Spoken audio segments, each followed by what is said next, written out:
Hey everybody, it's Bruce here. Welcome to my channel, Traveling with Bruce.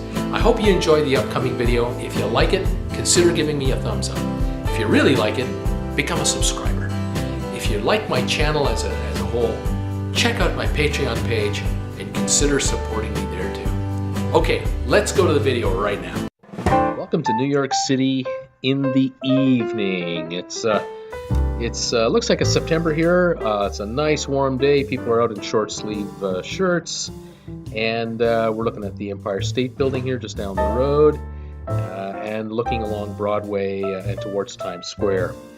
The thing you got to remember about New York City is just a block off of these major streets are regular apartment buildings. People live here year-round. Some of them have street views, some of them alley views, some have no views. And here we're looking at Macy's, the largest store, world's largest store. It takes up an entire city block. This building is almost 10 stories high. It's all retail. It's heaven if you're looking to buy something. You've got grocery stores, you have shoe repair places, and you have all kinds of nooks and cranny type businesses everywhere.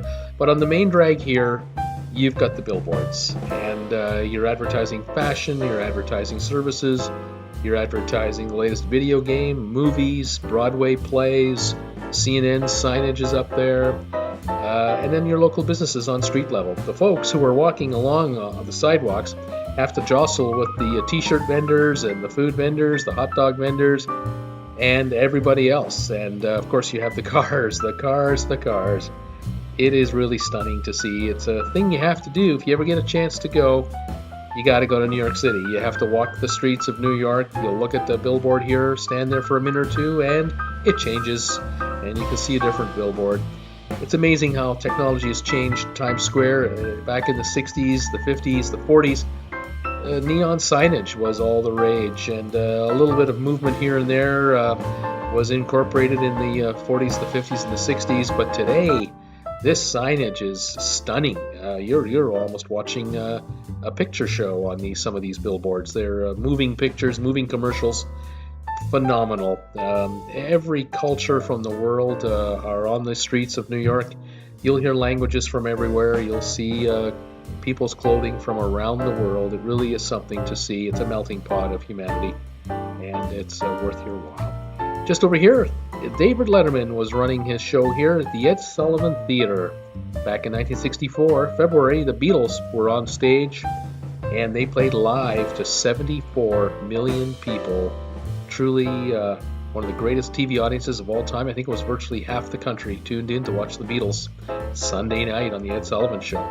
Here's Radio City Music Hall. We've seen this image in Woody Allen movies, other shows, television shows, newspaper articles, magazine articles. We've seen Radio City Music Hall all our lives. It's an iconic place. Here we are at 30 Rockefeller Center, or 30 Rock. This is the fountain at the bottom of the tall skyscraper. Just below is the cafe in the summertime, and it's a skating rink in the wintertime. And we've all seen photos and images of that too. Here's 30 Rock, the tower itself. That was the opening shot for Liz Lemon in 30 Rock, Tina Fey and the gang. And David Letterman, when he ran his show on NBC, The Late Show with David Letterman, that was his opening shot too. Here's some of the buildings around 30 Rock. They were all built at the same time. I believe it was around 1930, 31, 32. This entire complex of about 12 buildings was built in about 3-4 years. Huge employment deal at the time of the recession too. Here I am, of course I'm hamming it up in front of the 30 Rock building, and that kind of does it for me. Thanks for watching this video. Subscribe to my channel and give us a thumbs up if you like this video. Here's St. Peter's Cathedral, and we'll see you next time. Bye bye.